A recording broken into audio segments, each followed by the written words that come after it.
So how is something like Flickr changed the business for somebody who's doing photography?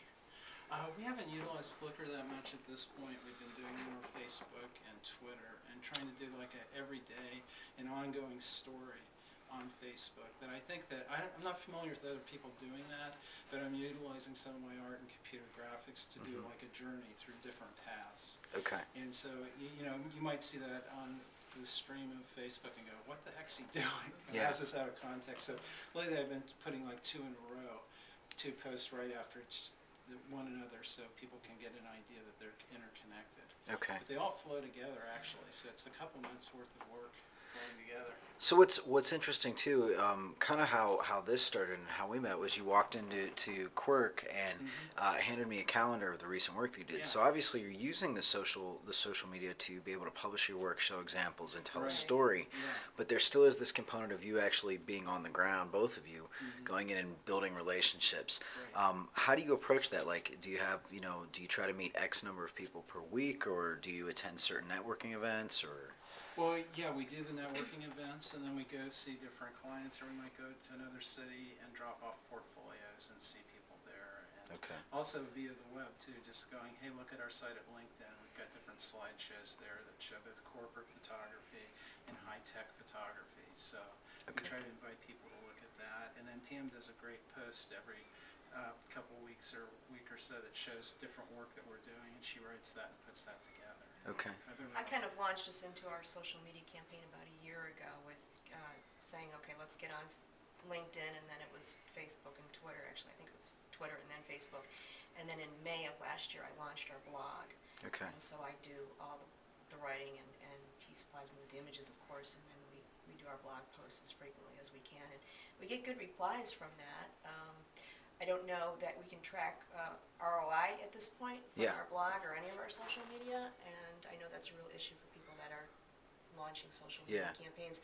But it's the technology is out there and it can't be ignored. So if you're going to keep current, I think you really have to stay on top of that. So you mentioned ROI, and I think that's interesting because ROI is this term that suddenly started to just get kicked around everywhere. And it seems like it's lost a lot of meaning.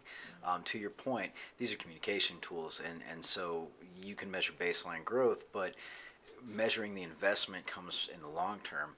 How are you guys measuring baseline growth? Are you getting more awareness of the business in the community, or have you started adding a lot of fans and seeing engagement from those fans? Well, spit that out. We recently went to it was an AMA, I think, American Marketing Association sponsored SIG for Facebook, and they brought down a speaker, kind of a guy like yourself of sorts that came down from Cleveland. He's got a business similar probably to what you're doing, and he came down and spoke, and I had known for some time that once we got past some other stuff that I wanted to create a fan page for Larry Hamill Photography beyond Larry's own Facebook page, and I have my own under my own name, and I wanted to create one for Larry Hamill Photography, so we got back and Larry got going on getting that going. So we've, people are now aware of that, and they become fans of the page, which is all well and good, and Larry uses LinkedIn to do kind of mass mailings. Every time I do a new post, he goes onto LinkedIn and all his contacts get Distributes. an email saying,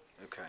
new post about, and it's not always business, because the rule about the 80-20, it's supposed to be 80 community and 20 of pushing your own business, and some people Yeah. say it's really supposed to be more of a 70-20-10 split, but however you want to split it out. So we try and do stuff that's not totally self-serving. Like we've been to Franklin Park Conservatory and the Columbus Museum of Art, and we've done posts about the Chihuly glass exhibits that are there. And so Larry goes in, we get permission to do the photography. Okay. And then I write something about this is the exhibit, and so people are really receptive to that. Now, are we getting actual business as a result of that? I'm not seeing that yet. I'm trying to figure out what's the next, we've kind of laid the groundwork, so what's the next step to get this, to get as much attention as we've been getting is fine, but we need to translate that Into growth. into clients and Yeah. growth. right? Revenue. Okay. Interesting. I think you guys are taking a great approach to this. It's good to hear these stories, and that you're taking these tools and applying it to what you do. Right. So, thank you very much. Sure.